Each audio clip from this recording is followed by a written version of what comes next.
So it's the third day of Christmas, and as you know how the song goes, what's the gift that's given on the third day? Anyone know? 3 French hens. Very good. So we decided what better way to celebrate the third day of Christmas than to send chickens home with everyone who's checked into our kids class. So like if your kids in kids class today, you're going home with a chicken. With instructions on how to either care for it or how to fry it.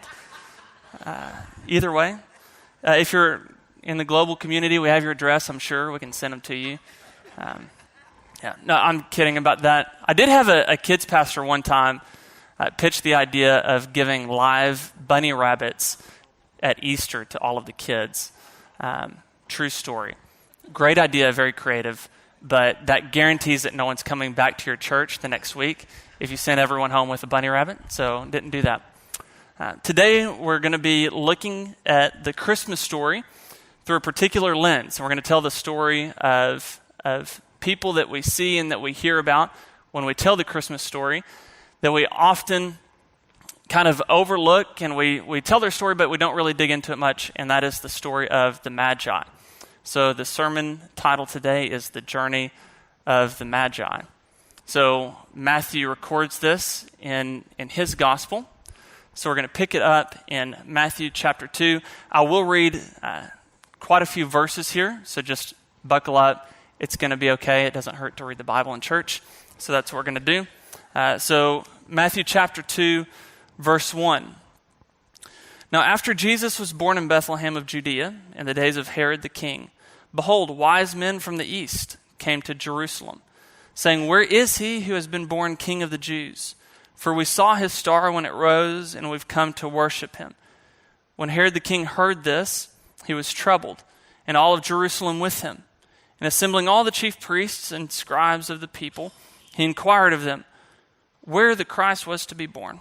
They told him, "In Bethlehem of Judea, for so it is written by the prophet, and you, O Bethlehem, in the land of Judah, are by no means the least among the rulers of Judah. For from you shall come a ruler who will shepherd my people, Israel." Then Herod summoned the wise men secretly and ascertained from them what time the star appeared. And when he sent them to Bethlehem, saying, "Go and search diligently for the child. And when you found him, bring me word that I may too come and worship him."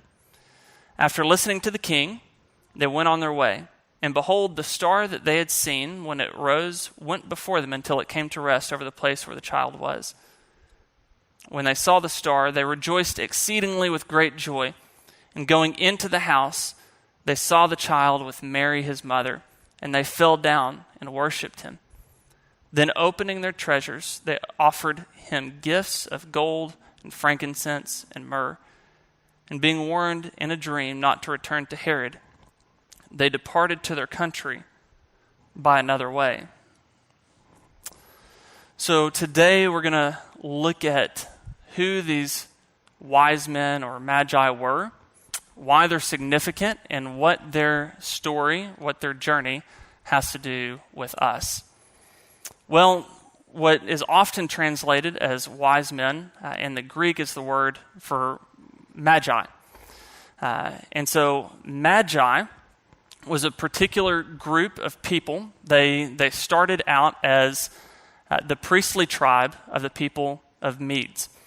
So you could kind of think of it like that. Okay, fair warning, there's going to be a little bit of history here. It may be dry to you. I don't know, but hang on. It's going to be okay. It's going to get better, and everyone's going to be happy when you leave. Maybe. I can't guarantee that. That's between you and Jesus. I can't make you happy. It's not my job. So they were the priestly tribe of the Medes. So you could kind of think of it like how the Levites were the priestly tribe to the nation of Israel.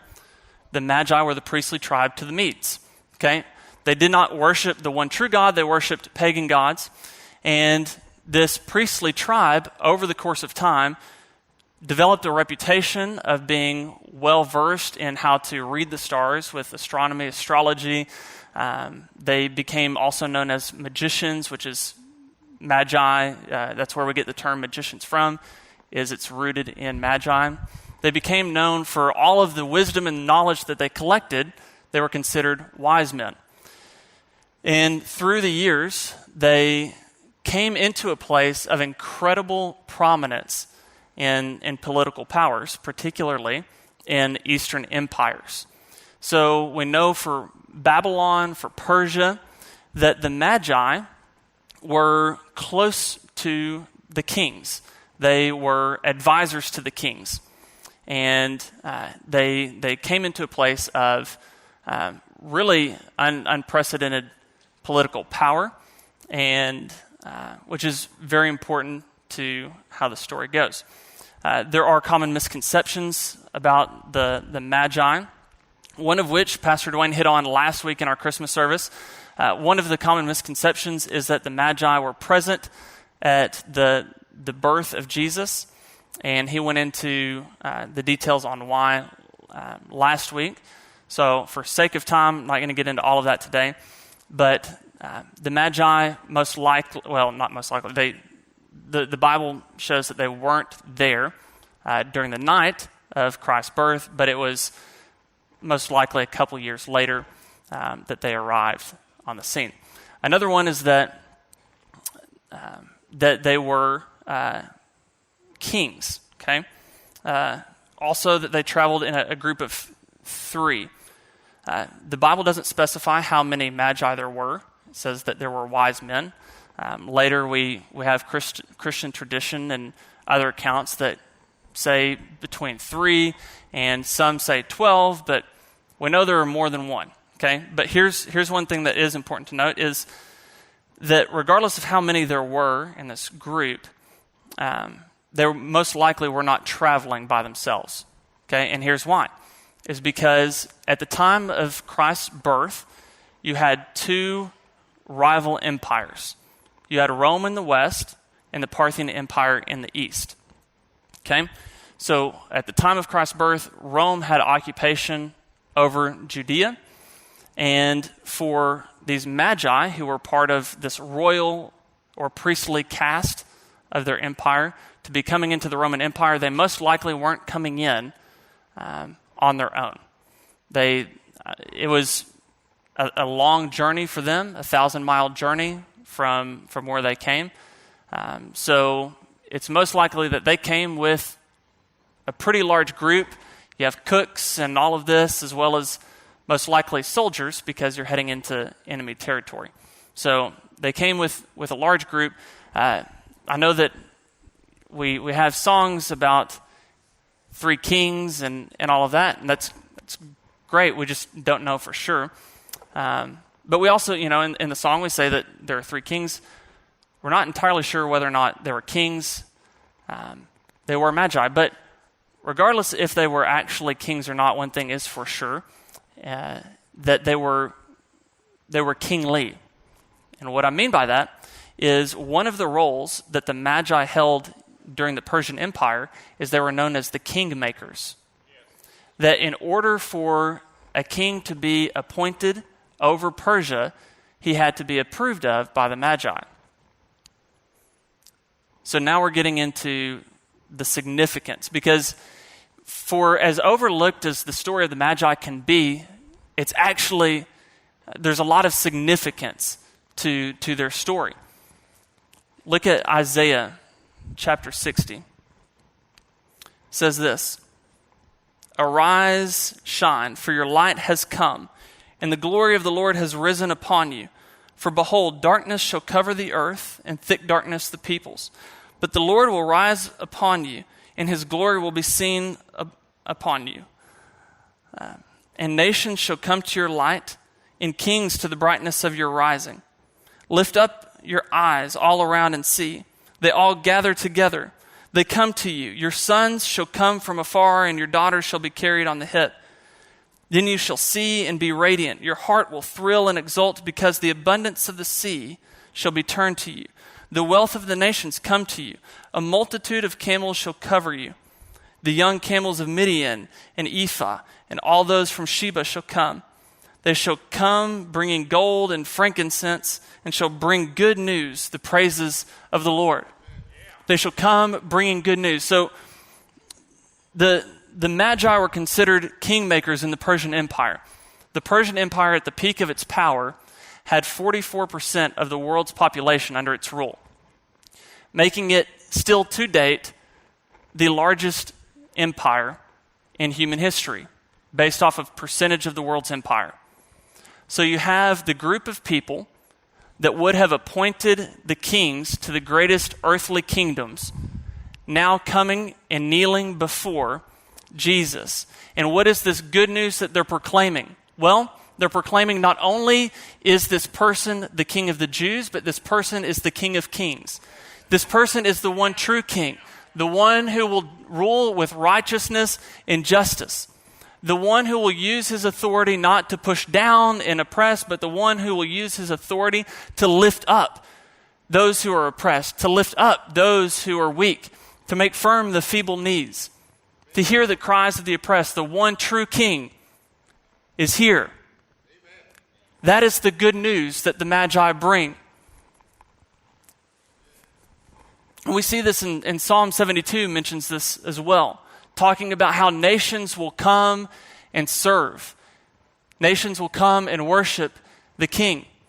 And in Psalm 72, you see this picture of not only does the psalmist mention nations coming and kneeling and worshiping, but also it talks about this same king will hear the cries of the oppressed, those in need, those who are broken.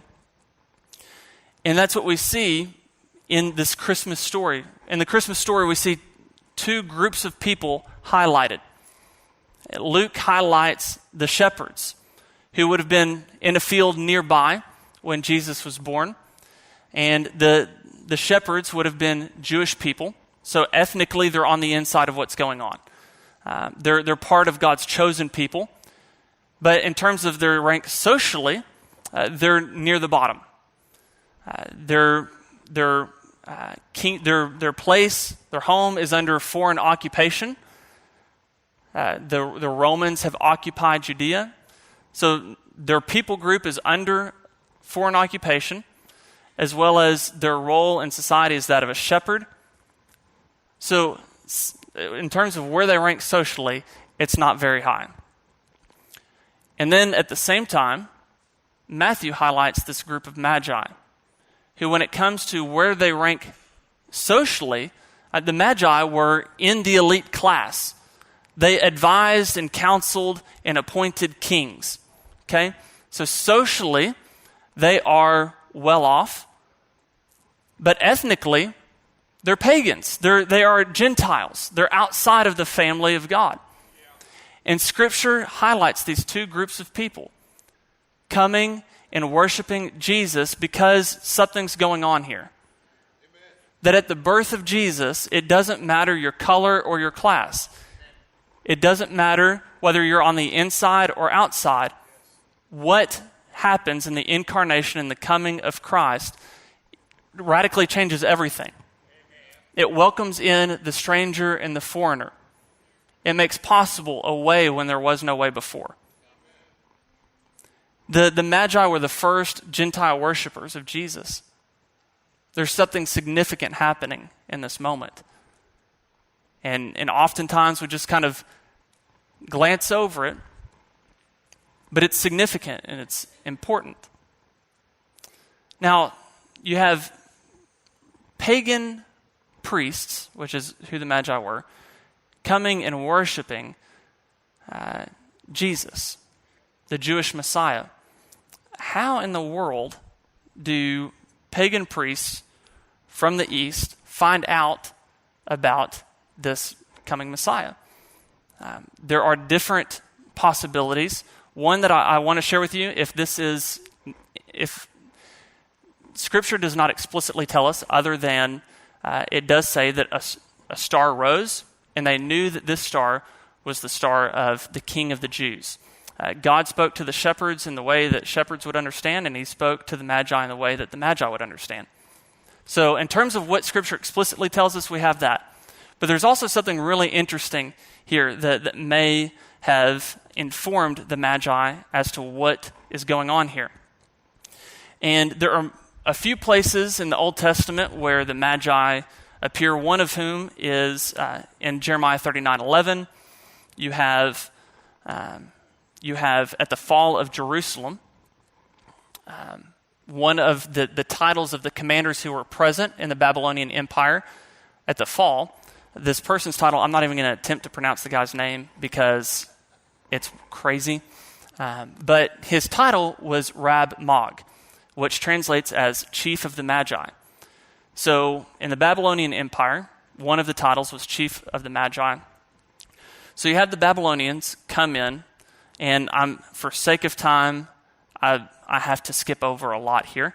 But you have the Babylonians come in and take Jerusalem and plunder it. And when they do, they take some of the elite class of the Israelites and they take them into exile.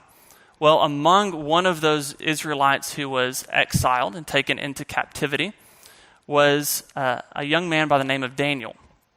Daniel would rise in the ranks of the Babylonian Empire. And in Daniel chapter 2, I'll paraphrase this story for sake of time, but in Daniel chapter 2, it tells the story of the king of the Babylonian Empire. His name's Nebuchadnezzar, or Nebi from VeggieTales. But you have Nebuchadnezzar, who has a dream and is very troubled by this dream. And he goes to his magicians, he goes to his Magi, and he says, I had a dream, I need you to interpret it. I said, okay, great, just tell us the dream. He said, no, you need to give me an interpretation. Anyone can make up an interpretation after they hear it. How about you tell it to me first? I'm not going to share the dream with you. I said, well, who can do that? Well, this didn't really set well with Nebuchadnezzar. He wasn't known, he didn't have a reputation for being the most understanding and gracious person in the world. And so he said, you know what? You're useless to me. I am going to just wipe out and eradicate all the Magi, all the wise men, all of the magicians, everyone. I'm just going to wipe you out. I'm going to kill you. Okay? So one of the people who was sent to follow through with that shows up to Daniel and he said, Daniel, listen, I'm sorry. He probably didn't say sorry. But he did say, hey, I'm here to kill you. And Daniel said, he was quick on his feet, said, why? So, guy tells him what's going on. And he's like, sorry, that sounded very teenage of me. I tried to avoid using the word like as much as possible. And anyway, so Daniel says to him, well, you bring me before the king and I'll give him the interpretation. Says it with confidence, and guy leaves, and then he turns around to his friends and he's like, guys, we've got to pray for the interpretation here. We've got a lot riding on the line.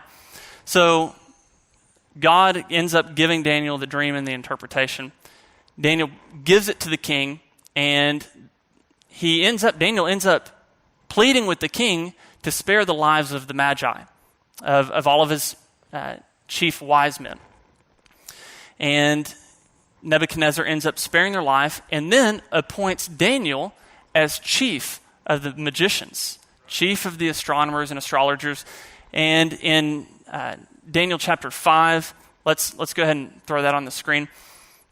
This was the title that he was given. So this is now Nebuchadnezzar's wife later on speaking to her son about Daniel. There is a man in your kingdom in whom is the spirit of the holy gods, and the days of your father, light and understanding and wisdom, like the wisdom of the gods, were found in him. And King Nebuchadnezzar, your father the king, made him chief of the magicians, enchanters, Chaldeans, and astrologers. Okay, so you have Daniel, who is a man of God, a Hebrew, who has been appointed to be chief over all of the magicians, all of the astronomers, astrologers, all of them. So it's very likely that Daniel gets to share with these wise men the story of the Hebrew people. And he tells them later on in Daniel chapter 9, the angel Gabriel comes and speaks to Daniel. And he gives him a time frame of when the Messiah would be born. So you have Daniel giving all of this information and sharing this story with the Magi a few hundred years before the birth of Christ. And Magi being known for collecting wisdom and knowledge and stories, it's very probable that because of Daniel's involvement, that now later on down the road, one day, you have one of the wise men, one of the Magi, in his Persian palace, going out one night, looking up at the stars, and seeing the star that they have heard about, that they've heard stories of. The one that should be coming around this time, he goes out and he sees it. And then he begins his journey. And the journey of the Magi is much like the journey for you and me. The title of the sermon, The Journey of the Magi, I borrow from a poem. The poem is called The Journey of the Magi. It's written by T.S. Eliot. T.S. Eliot's considered one of the greatest poets of the 20th century. He was born in 1888 in St. Louis, Missouri, or Missouri, depending on what part of the country you're from. And he would eventually move to England and became an English subject. And in 1927, he penned this poem, The Journey of the Magi. And it's written from the perspective of one of the Magi who made this journey to find Jesus. And now he's in his old age, back in his kingdom, and he's reflecting on his journeys. And it's beautiful. It's beautiful. And I'm going to read it. It's going to take a couple minutes for me to read this. Okay? It is poetry, but it doesn't rhyme. So if you're looking for the rhyming words, you're going to be very, very confused. Okay? And you're going to miss everything. So I'm going to read this to you, and we'll talk about it. Okay. The Journey of the Magi by T.S. Eliot. A cold coming we had of it, just the worst time of the year for a journey, and such a long journey. The ways deep and the weather sharp, the very dead of winter, and the camels galled, sore-footed, refractory, lying down in the melting snow. There were times we regretted the summer palaces on slopes, the terraces, the silken girls bringing sherbet. Then the camel men cursing and grumbling and running away and wanting their liquor and women, and the night fires going out, and the lack of shelters, and the cities hostile, and the towns unfriendly, and the villages dirty and charging high prices, a hard time we had of it. At the end, we preferred to travel all night, sleeping in snatches, with voices singing in our ears, saying that this was all folly. Then at dawn we came down to a temperate valley, wet below the snow line, smelling of vegetation, with a running stream and a watermill beating the darkness, and 3 trees on the low sky, and an old white horse galloped away in the meadow. Then we came to a tavern with vine leaves over the lintel, 6 hands at an open door dicing for pieces of silver, and feet kicking empty wineskins. But there was no information, and so we continued. And arriving at evening, not a moment too soon, finding the place, it was, you might say, satisfactory. All this was a long time ago, I remember. And I would do it all again. But set down, this, were we led all that way for birth or death? There was a birth, certainly. We had evidence and no doubt. I had seen birth and death, but I thought they were different. This birth was hard and a bitter agony for us, like death, our death. We returned to our places, these kingdoms, but no longer at ease here in the old dispensation, with an alien people clutching their gods. I should be glad of another death.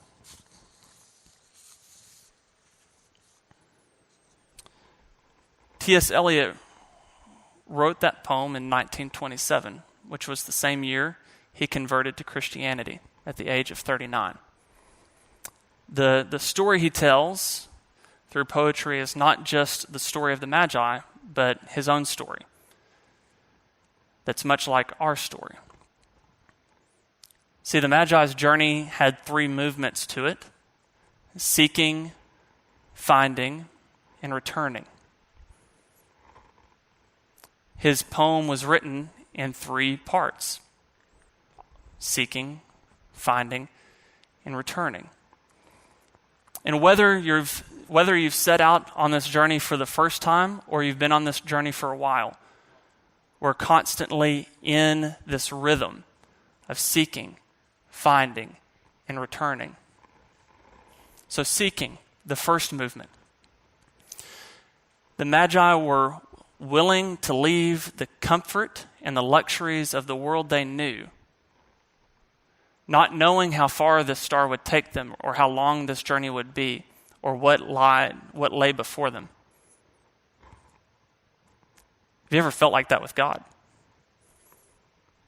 Where God was calling you, He was leading you down a path in a direction that you may be able to see, or you have a sense of the final place that you're going to, but the journey that lies before you, you have no clue what each step is along the way.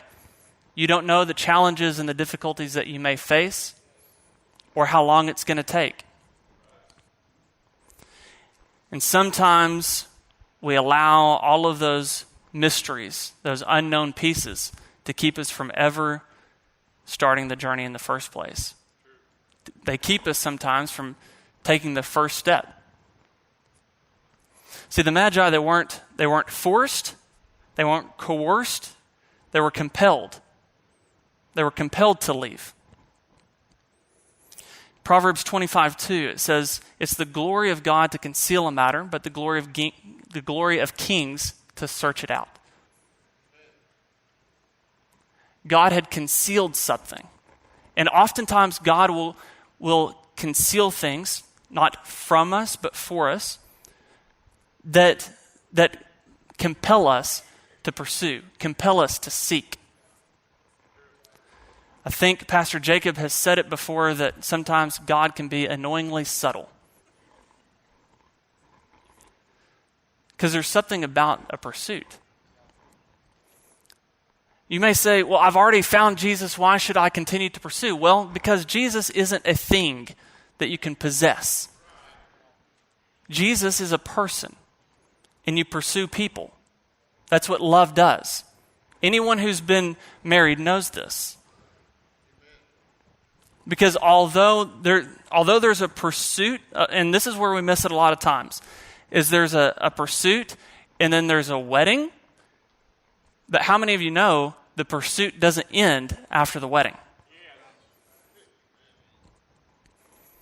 You may be pursuing meaning and truth and purpose. And as long as you continue on that pursuit, you will find Jesus. But once you find Jesus, that doesn't mean that the pursuit is over. It's just starting. We continue to pursue because that's what love does. And Jesus is not a thing, He is a person. The way may be difficult.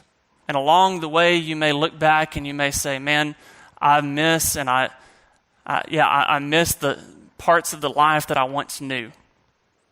Because it was easier. It was more comfortable back there. And on the journey, there may be voices singing in your ear saying that all of this is just folly. It's nonsense. It's not worth it. But what do? We choose the path of meaning and purpose and truth over the path of comfort and ease. So if you find yourself in this movement, in this part of the journey, keep walking. It may be dark. You may have hit a wall. You may not know what's next. But keep walking. Keep moving. Don't give up. Keep searching. Because one day you will find. And that's the second movement, is finding. This is everyone's favorite part of the journey, is the finding part. And it's often the shortest leg of the journey, but it has the biggest impact. Has a disproportionate effect on your life in relation to the others.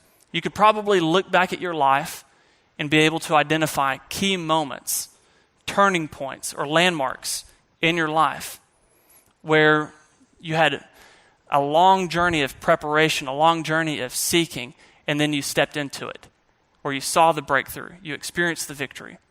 What you had been searching for and longing for was made known. What do you do in those moments? Well, the Magi model this for us. Upon finding Jesus, they kneel down and they present their gifts and they kneel in humble worship. So what do you do whenever you've succeeded, when you've found, when you've had the breakthrough, the victory that you've been believing for and searching for?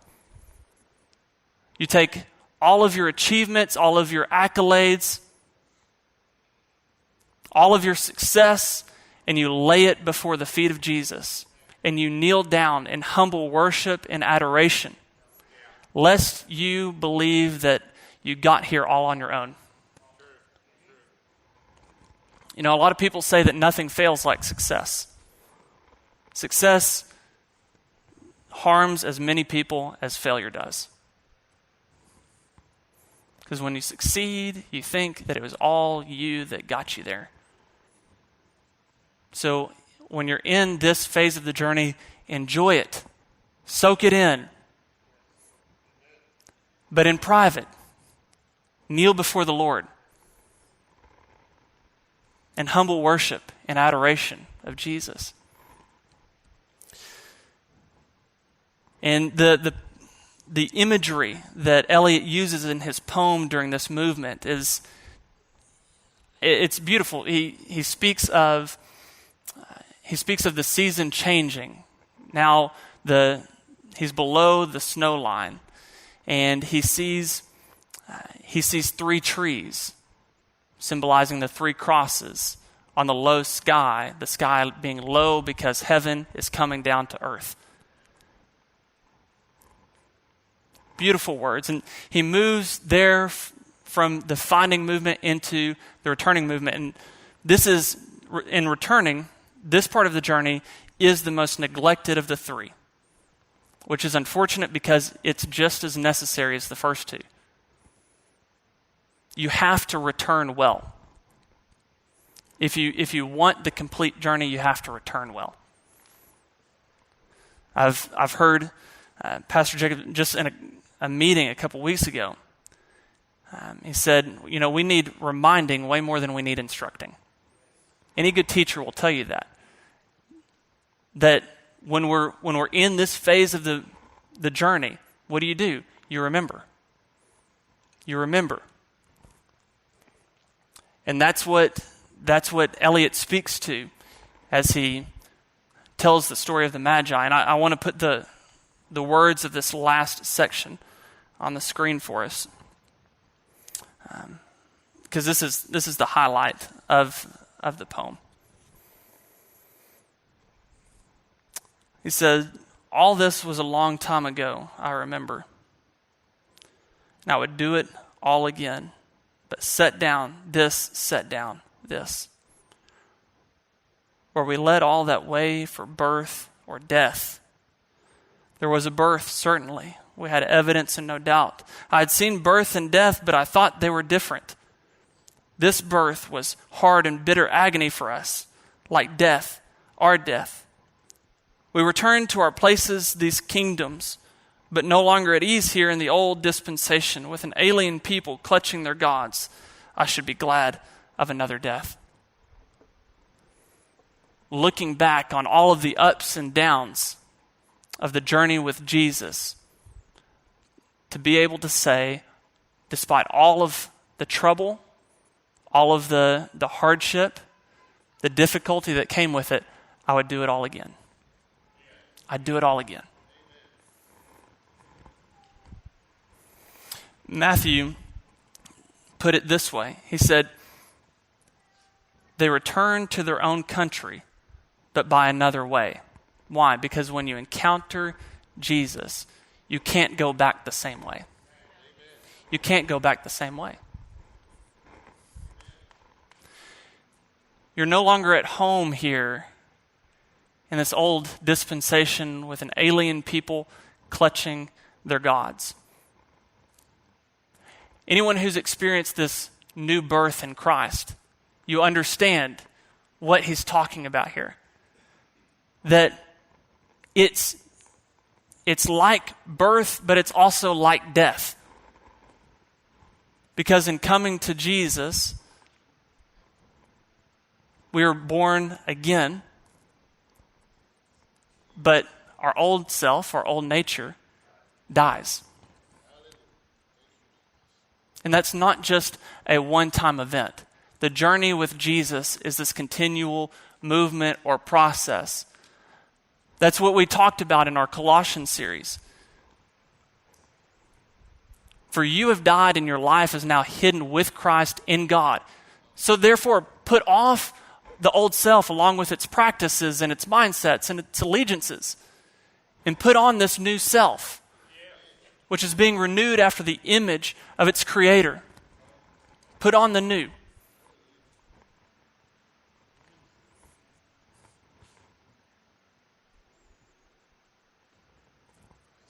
Because our allegiances have changed. We have to return. You're transformed, but you have to return. You have to go back to home. You have to go back to work. You have to go back to these places, these kingdoms.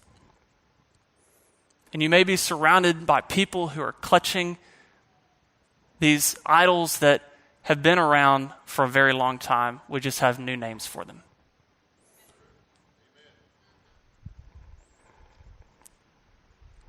Lust, greed, and pride, or money, sex, and power. These things that people cling to and exalt and worship, we have new allegiances. It's King Jesus. So the journey of the Magi, what does that have to do with you? Well, their journey was one of transformation. And so is ours. When people seek Jesus and find Jesus, they're transformed by Jesus. And that is why we're here. That's why our church exists, is to see people transformed by Jesus. It's what we'll give our lives to.